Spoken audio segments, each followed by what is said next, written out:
പ്രിയപ്പെട്ടവർക്ക് നമ്മുടെ പുതിയൊരു വീഡിയോയിലേക്ക് സ്വാഗതം. ഇന്നത്തെ വീഡിയോ എന്നോട് ഒരുപാട് പേര് ചോദിച്ച വീഡിയോ ആണ് കേട്ടോ. എൻ്റെ ഈ നെയിലിൻ്റെ കാണുന്ന കളർ കണ്ടിട്ട് ഒരുപാട് പേര് ചോദിച്ചിട്ടുണ്ടായിരുന്നു, ഇതെങ്ങനെയാണ് ചെയ്യണത്, ഇതിൻ്റെ വീഡിയോ ഒന്ന് ഷെയർ ചെയ്യാമോ. എന്നാൽ പിന്നെ അത് തന്നെ ആയിക്കോട്ടെ എന്ന് വിചാരിച്ചു. പണ്ടേ എൻ്റെ ഉമ്മച്ചി മുറ്റത്ത് കാണുന്ന ആ ഒരു മൈലാഞ്ചിയിലേക്ക് നുള്ളി പറക്കി കൊണ്ടുവന്ന് അതൊന്ന് അമ്മിയിൽ വെച്ച് കുറച്ച് ചായപ്പൊടിയും ചെറുനാരങ്ങ നീരും പിന്നെ ഓലയുടെ ഉണങ്ങിയ തുമ്പും ഒക്കെ കൂടി ചേർത്തിട്ട് അരച്ചെടുക്കും. അരച്ച് ഉരുട്ടിയൊക്കെ എടുക്കുമ്പോഴേക്കും ഉമ്മച്ചിയുടെ കൈ നല്ല ചുമന്നിരിക്കും കേട്ടോ. എന്നിട്ടാണ് ഞങ്ങൾക്ക് ഈ ഒരു ഓലയുടെ ഇറുക്കിലേക്ക് വെച്ചിട്ട് കയ്യിലെടുത്തിട്ട് ഇട്ട് നന്നായിട്ട് നല്ല ചുമന്ന് കളറിൽ ചുമപ്പിച്ചൊക്കെ തരുമായിരുന്നു. ഇന്നിപ്പോൾ അതൊന്നുമില്ല. ഇന്നിപ്പോൾ നമുക്ക് ശർക്കര മൈലാഞ്ചി, ജീരക മൈലാഞ്ചി അങ്ങനെ സിമ്പിളായിട്ട് ചെയ്യാവുന്നതൊക്കെ ആയിട്ടുണ്ട് കേട്ടോ. ഇതിപ്പോൾ ഒറ്റ തവണയേ ഞാൻ ഇടാറുള്ളൂ. അങ്ങനെ ഇടുന്നത് കൊണ്ടിട്ട് തന്നെ നമുക്ക് നല്ലൊരു ഡാർക്ക് ആയിട്ടുള്ള കളർ നമുക്ക് കിട്ടും. ഇത് വീട്ടിൽ തന്നെ തയ്യാറാക്കാൻ പറ്റുന്ന സിമ്പിളായിട്ടുള്ളൊരു സംഭവമാണ്. ഞാനിപ്പോൾ രാത്രി കിടക്കുന്ന സമയത്ത് ഇട്ടിട്ട് അത്താഴത്തിന് എഴുന്നേറ്റപ്പോഴേക്കും ഊരിക്കളഞ്ഞു. അപ്പോൾ തന്നെ നല്ല കളറായിട്ടുണ്ട് കേട്ടോ. ഇനിയിപ്പോൾ നേരം വെളുക്കുമ്പോൾ കുറച്ചും കൂടി ഡാർക്കായിട്ട് കിട്ടും. അപ്പോൾ ഇതെങ്ങനെയാണ് ചെയ്യുന്നതെന്ന് നോക്കാം. സിമ്പിളാണ്. ഒരു പാത്രം ഇതിനായിട്ട് മെനക്കെടണമെന്ന് മാത്രമേ ഉള്ളൂ. അപ്പോൾ നമുക്ക് കഥയിലേക്ക് പോകുന്നതിന് മുമ്പ് ഒരു സംഭവം ഞാൻ നിങ്ങൾക്ക് കാണിച്ചു തരാം. ആമസോണിൽ ഇപ്പോൾ നല്ല അടിപൊളി ഓഫറൊക്കെ നടക്കുന്നുണ്ട്. അപ്പോൾ ആ ഒരു ഓഫർ പ്രമാണിച്ച് നമ്മൾ എടുത്തിട്ടുള്ള ഒരു അടിപൊളി ചുരിദാർ സെറ്റാണ്. നല്ല കോട്ടൺ ആണ്. ഈ ചൂടത്തൊക്കെ വെയർ ചെയ്യാൻ പറ്റിയിട്ടുള്ളതാണ്. ഇതാ നമ്മുടെ ഒരു ആലിയാക്കട്ട് ആ ഒരു രീതിയിലുള്ള ചുരിദാർ സെറ്റാണ്. നല്ല കളറാണ് കേട്ടോ. എനിക്ക് ഭയങ്കരമായിട്ട് ഇഷ്ടപ്പെട്ടു. ഇതിൻ്റെ ഷോളാണ് എനിക്ക് ഏറ്റവും ഇഷ്ടപ്പെട്ടത്. അതുപോലെ തന്നെ ഇതിൻ്റെ പാൻറ്റും ഒക്കെ നല്ല കംഫർട്ടായിട്ടുള്ള സംഭവമാണ്. മെറ്റീരിയൽ കോട്ടൺ ആയതുകൊണ്ട് ഈ ചൂടത്തൊക്കെ നമുക്ക് ഉപയോഗിക്കാൻ പറ്റും. ഡെയിലി വെയർ ആയിട്ടും പാർട്ടി വെയർ ആയിട്ടും ഒക്കെ നമുക്ക് പോകുന്ന ഒരു അടിപൊളി സെറ്റാണ് കേട്ടോ. ഇത് കണ്ടില്ലേ, ലൈറ്റ് യെല്ലോയും അതുപോലെ തന്നെ ബ്ലൂ വൈറ്റും കൂടിയിട്ടുള്ള ഡിസൈനാണ്. ആലിയക്കട്ട് ചുരിദാർ നിങ്ങൾക്ക് എല്ലാവർക്കും അറിയാം, ഇപ്പം നല്ല ട്രെൻഡിൽ പോയിരിക്കുന്ന സംഭവമാണ്. ഇത് ഒരുപാട് റേറ്റും കാര്യങ്ങളൊന്നുമില്ല. അത്യാവശ്യം നമ്മുടെ പോക്കറ്റ് ഫ്രണ്ട്ലി ആയിട്ടുള്ള ഒരു സംഭവമാണ്. അപ്പോൾ ഇതിൻ്റെ ഒക്കെ ലിങ്ക് താഴത്ത് കൊടുക്കാം കേട്ടോ. അപ്പോൾ ഇതിൻ്റെ സ്റ്റിച്ചിങ്ങും കാര്യങ്ങളൊക്കെ അടിപൊളിയാണ്. ഒരു കാര്യം മാത്രം പറഞ്ഞുതരാം, ഇത് നിങ്ങൾ എടുക്കുന്ന സമയത്ത് തൊട്ട് താഴെ സൈസ് എടുക്കാൻ വേണ്ടി ശ്രമിക്കുക കേട്ടോ. ഇപ്പം ഞാൻ എടുത്തിട്ടുള്ള സൈസിൽ വന്നപ്പോഴേക്കും എനിക്ക് കുറച്ച് വലുതായിട്ട് ഫീൽ ചെയ്തു. അതുകൊണ്ടിട്ടാണ് താഴെ സൈസുള്ള സൈസ് നിങ്ങൾ ഓർഡർ ചെയ്യാനായിട്ട് പറയണത്. പിന്നെ ഇതിൻ്റെ പെയിൻ്റൊക്കെ ആണെങ്കിൽ അടിപൊളിയാണ്. നല്ല ഒരു കോട്ടൺ മെറ്റീരിയൽ. സ്ലീവ് കണ്ടില്ലേ, 3/4 സ്ലീവാണ്. അതുപോലെ തന്നെ ബ്ലൂ കളറിലുള്ള ഒരു ഡിസൈനും പിന്നെ ഒരു ചെറിയ ലേസൊക്കെ കയ്യിലൂടെ ഇതുപോലെ പോയിട്ടുണ്ട് കേട്ടോ. അതുകൊണ്ട് തന്നെയാണ് പറഞ്ഞത് ഇതൊരു അടിപൊളിയായിട്ടുള്ള ഒരു സംഭവമാണെന്നുള്ളത്. കണ്ടില്ലേ, 3/4 സ്ലീവ്സ് നോർമലി കിട്ടാനൊക്കെ കുറച്ച് ബുദ്ധിമുട്ടാണല്ലോ. അപ്പോൾ അതും ഇതിലേറ്റവും വലിയൊരു സംഭവം തന്നെയാണ്. പിന്നെ ഇതിൻ്റെ മെറ്റീരിയൽ പറയുകയാണെന്നുണ്ടെങ്കിൽ അടിപൊളിയാണ്. പിന്നെ ഒരു ചെറിയൊരു ഇതായിട്ട് പറയുകയാണെന്നുണ്ടെങ്കിൽ ഇതൊന്ന് ചെറിയ രീതി കോട്ടൺ ആയതുകൊണ്ട് ചെറിയ രീതിക്ക് നിഴലടിക്കുന്നുണ്ട്. അപ്പോൾ നമ്മളൊരു പെറ്റിക്കോട്ടൊക്കെ യൂസ് ചെയ്തിട്ട് ഇട്ടിട്ടുണ്ടെങ്കിൽ നന്നായിരിക്കും. ഇതിൻ്റെ ഷോളും അതുപോലെ തന്നെ നെക്കിൽ ഈ വരുന്ന ഡിസൈനൊക്കെ സൂപ്പറാണ് കേട്ടോ. ഒരു വീനക്കാണ് വന്നിട്ടുള്ളത്. ആലിയാക്കട്ട് വീനക്കാണല്ലോ ഇപ്പോൾ ട്രെൻഡിങ്ങിൽ പോയിട്ടിരിക്കുന്ന സംഭവം. പിന്നെ ഒരു ലൈസും ഇതുപോലെ പോയിട്ടുണ്ട്. ഇനി ഇതിൻ്റെ പാൻറ്റാണ് കേട്ടോ ഈ കാണിക്കുന്നത്. പാൻറ്റ് അടിപൊളിയായിട്ടുള്ളൊരു പാൻറ്റാണ്. അത്യാവശ്യം ലൂസൊക്കെ ഉള്ളൊരു പാൻറ്റ്. ഇതിൽ നല്ലൊരു ഇലാസ്റ്റിക് ആയിട്ടാണ് വന്നിട്ടുള്ളത്. അതുകൊണ്ട് തന്നെ യൂസിങ് നല്ല സുഖമായിട്ടുള്ള സംഭവമാണ് കേട്ടോ.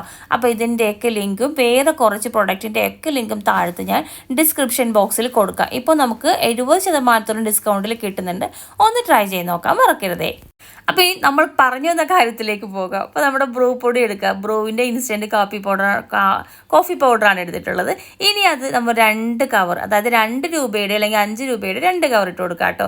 ഒരു പാത്രത്തിലേക്ക്, പാത്രം ഉപയോഗിക്കാത്ത പാത്രമാണെങ്കിൽ നല്ലത്, അല്ലെങ്കിൽ പഴയ ടിന്നൊക്കെ ഉണ്ടാവില്ലേ പാൽപ്പൊടി ഒക്കെ വാങ്ങിക്കുമ്പോൾ കിട്ടുന്ന അതായാലും മതി. ഇനിയിപ്പോൾ ഈ പുതിയ പാത്രത്തിൽ ചെയ്താൽ നമുക്ക് വെളുപ്പിച്ചെടുക്കാം. അത് വെളുപ്പിക്കേണ്ട വീഡിയോ ഞാൻ ചെയ്തിട്ടുണ്ട് കേട്ടോ. ഇനി അതിനകത്തേക്ക് നമ്മൾ പഞ്ചസാര ഇട്ട് കൊടുക്കുക. നമ്മൾ എത്രയാണോ ബ്രൂ ഇടുന്നത് അതിൻ്റെ ഡബിളായിട്ട് പഞ്ചസാര ചേർത്ത് കൊടുക്കുക. ഇപ്പോൾ 2 കൂടി ഇട്ട് കൊടുത്തോണ്ട് 4 സ്പൂണോളം പഞ്ചസാര ഞാൻ ചേർത്ത് കൊടുത്തിട്ടുണ്ട്.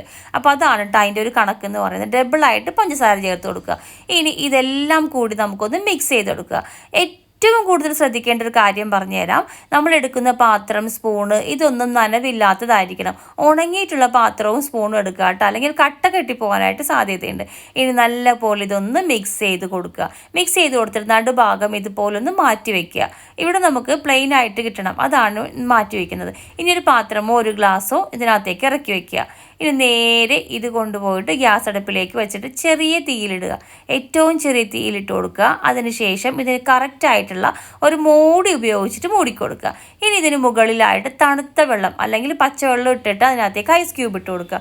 ഇട്ടിട്ട് ഒന്ന് അടച്ചു വെച്ച് ഒരു 10 മിനിറ്റ് 5 മിനിറ്റ് കഴിയുന്നതിനോടൊപ്പം തന്നെ ഇതിൻ്റെ മുകളിലായിട്ട് ബബിൾസ് ഒക്കെ ഇങ്ങനെ വന്നു തുടങ്ങും. ആ സമയത്ത് വേണമെങ്കിൽ ഈ വെള്ളം കോരി മാറ്റിയിട്ട് കുറച്ചും കൂടി തണുത്ത വെള്ളം നമുക്ക് ഒഴിച്ചു കൊടുക്കാം.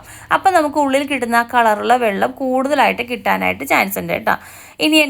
ഇനിയിപ്പോൾ ദേ ബബിൾസ് ഒക്കെ വന്നിട്ടുണ്ട്. ഇനി നമ്മുടെ മൂടി അപ്പം നമുക്ക് ഈ ഒരു മൂടി ഒന്ന് മാറ്റി നോക്കാം. ഒന്ന് ചൂടാറിയതിന് ശേഷം വേണ്ടി മാത്രം മാറ്റിയാൽ മതി, അല്ലെങ്കിൽ കൈ പൊള്ളാൻ സാധ്യതയുണ്ട് കേട്ടോ. അപ്പോൾ ഇത് നോക്കിയേ, നമ്മുടെ ആ ഒരു നെയിലിൽ ഇടാൻ പറ്റുന്ന വെള്ളം റെഡിയായി കിട്ടിയിട്ടുണ്ട്. ഇനിയിപ്പോൾ എന്താ, ഇതെടുത്തിട്ട് നമുക്ക് വേണമെന്നുണ്ടെങ്കിൽ ഫ്രിഡ്ജിലൊരു കുപ്പിയിൽ സ്റ്റോർ ചെയ്ത് വെക്കാം. ആവശ്യത്തിന് കുറച്ചെടുത്തിട്ട് അതിനകത്തേക്ക് കുറച്ച് മൈദ കൂടി ചേർത്ത് മിക്സ് ചെയ്തിട്ട് നമ്മുടെ നഖത്തിലേക്ക് അപ്ലൈ ചെയ്ത് കൊടുക്കാം കേട്ടോ. അല്ലാന്നുണ്ടെങ്കിൽ നമുക്കിതുപോലെ എല്ലാത്തിലേക്കും മൈദ ഇട്ട് കൊടുക്കാം. അങ്ങനെ ഇട്ട് കൊടുക്കുകയാണെന്നുണ്ടെങ്കിൽ അധികം ദിവസം നമുക്ക് കളറ് പിടിച്ചു നിർത്താനായിട്ട് പറ്റില്ല. അതെനിക്ക് തോന്നിയിട്ടുള്ളൊരു കാര്യമാണ്. അതായത് കോണാക്കി വെക്കുന്ന സമയത്ത് 2-3-4 ദിവസം കഴിയുമ്പോഴേക്കും പിന്നീട് നമ്മളിത് അപ്ലൈ ചെയ്യുമ്പോൾ കളർ കിട്ടുന്നത് കുറഞ്ഞു പോകുന്നതായിട്ട് തോന്നിയിട്ടുണ്ട്. അതിലും ബെറ്റർ നമ്മൾ ഈ ഒരു ലിക്വിഡ് ഇല്ലേ, അതായത് ആ ഒരു വെള്ളം അത് നമ്മൾ ഫ്രിഡ്ജിൽ ഒരു കുപ്പിയിലാക്കി വെക്കുകയാണെന്നുണ്ടെങ്കിൽ ആവശ്യത്തിന് എടുത്തിട്ട് അതിനകത്തേക്ക് മൈദ മിക്സ് ചെയ്ത് കൊടുത്താൽ മതി. ഇനി ഇത് വേണമെങ്കിൽ നിങ്ങൾക്ക് ഒരു പ്ലാസ്റ്റിക് കവറിൽ മൈലാഞ്ചി കോൺ പോലെ ആക്കിയിട്ട് അതിനകത്തേക്ക് അപ്ലൈ ചെയ്യാം. അല്ലാന്നുണ്ടെങ്കിൽ ഇതുപോലെ ഒരു ഈർക്കിൽ കൊണ്ടോ ഒരു സ്പൂണിൻ്റെ സൈഡ് കൊണ്ടിട്ടോ നമുക്ക് നഖത്തിലേക്ക് അപ്ലൈ ചെയ്ത് കൊടുക്കാം. ഇതിപ്പോൾ ഞാൻ വെളുപ്പിന്, അതായത് രാത്രി കിടക്കുന്ന സമയത്ത് ഇട്ട് കൊടുത്തിട്ട് അത്താഴത്തിന് ഒരു 4 മണിയായപ്പോൾ എഴുന്നേറ്റപ്പോൾ കഴുകിക്കളഞ്ഞു. അത്രയും ടൈം എടുത്തുള്ളൂ. എന്നിട്ട് തന്നെ എനിക്ക് നല്ല രീതിക്ക് കയ്യിൽ കളർ കിട്ടിയിട്ടുണ്ട് കേട്ടോ. അപ്പോൾ ഇതുപോലെ ഒരുപാട് മൈലാഞ്ചിയുടെ സംഭവങ്ങളൊക്കെ ഉണ്ട്. പക്ഷെ ഞാൻ ഒരുപാട് ട്രൈ ചെയ്ത് നോക്കിയിട്ട് എനിക്ക് ഏറ്റവും തൃപ്തിയായതും ഇഷ്ടപ്പെട്ടതുമായിട്ടുള്ള ഒരു രീതി ഇതാണ്. അതുകൊണ്ടാണ് ഏറ്റവും നല്ല രീതി നിങ്ങൾക്ക് വേണ്ടി പറഞ്ഞു തരുന്നത്. ഇനി നമ്മുടെ എല്ലാവരിലേക്കും നമുക്കിതുപോലെ ഇട്ട് കൊടുക്കാം. അപ്പോൾ ഞാൻ 5 വിരലിൽ മൈലാഞ്ചി ഇട്ടിട്ടുണ്ട്. ഈ ഒരു വീഡിയോ ഒത്തിരി പേര് റിക്വസ്റ്റ് ചെയ്തതിൻ്റെ പേരിലാണ് വീണ്ടും ഞാൻ അപ്ലോഡ് ചെയ്യുന്നത്. ഇതിപ്പോൾ 2ാമത്തെ തവണയാണ് ഞാൻ ഈ ഒരു വീഡിയോ അപ്ലോഡ് ചെയ്യുന്നത് കേട്ടോ. അപ്പോൾ ഇനിയിപ്പോൾ ഞാൻ പറഞ്ഞില്ലേ, നേരത്തെ 4 മണിക്കാണ് ഞാൻ ഈ ഒരു മൈലാഞ്ചി റിമൂവ് ചെയ്യുന്നത്. ആ റിമൂവ് ചെയ്യുന്ന സമയത്ത് നമുക്ക് ഈ ഒരു കളറിലാണ് കിട്ടിയിട്ടുണ്ടായിരുന്നത്. പക്ഷേ അത് കഴിഞ്ഞ് കുറച്ച് കഴിയുമ്പോഴേക്കും ഇത് താനെ നഖത്തിലിരുന്നുകൊണ്ട് തന്നെ മെറൂൺ കളറിലേക്കായി മാറും. അതുകൊണ്ട് ആദ്യം നമ്മൾ ഊരുന്ന സമയത്ത് കളർ കുറവാണ് എന്നുള്ള രീതിക്ക് ആരും ടെൻഷൻ അടിക്കേണ്ട കേട്ടോ. പതുക്കെ കുറച്ച് കഴിയുമ്പോഴേക്കും നല്ല ഡാർക്കിലേക്ക് പോകും. അപ്പോൾ ഞാൻ പറഞ്ഞല്ലോ, നിങ്ങൾ ഒരുപാട് പേര് റിക്വസ്റ്റ് ചെയ്തിട്ടാണ് ഞാൻ ഈ ഒരു വീഡിയോ വീണ്ടും അപ്ലോഡ് ചെയ്തത്. അപ്പോൾ എല്ലാവർക്കും ഈ ഒരു വീഡിയോ ഉപയോഗപ്രദമാകുമെന്ന് വിചാരിക്കുന്നു. ഈ പെരുന്നാളിന് എല്ലാവരും മൈലാഞ്ചിയൊക്കെ ഇട്ട് നഖവും കൈയും ഒക്കെ ചുമപ്പിച്ച് സുന്ദരികളായിട്ടിരിക്കട്ടെ. എല്ലാവർക്കും ഒരുപാട് സ്നേഹത്തോടെ ഒരു പെരുന്നാൾ ആശംസകൾ നേരുന്നു. എല്ലാവരും കുടുംബത്തോടും അതുപോലെ തന്നെ ഇഷ്ടമുള്ളവരോടൊക്കെ ചേർന്നിട്ട് സന്തോഷത്തോടും കൂടി പെരുന്നാൾ അടിപൊളിയായിട്ട് ആഘോഷിക്കട്ടെ എന്ന് ഞാൻ പഠിച്ചുകൊണ്ട് പ്രാർത്ഥിക്കുവാണ് കേട്ടോ. അപ്പോൾ അടുത്ത വീഡിയോ ആയിട്ട് വരുന്നത് എൻ്റെ എല്ലാ പ്രിയപ്പെട്ടവർക്കും ഒരുപാട് സ്നേഹത്തോടെ ഒരുപാട് സന്തോഷത്തോടെ ഒരു നന്ദി പറയുന്നു. Thank you.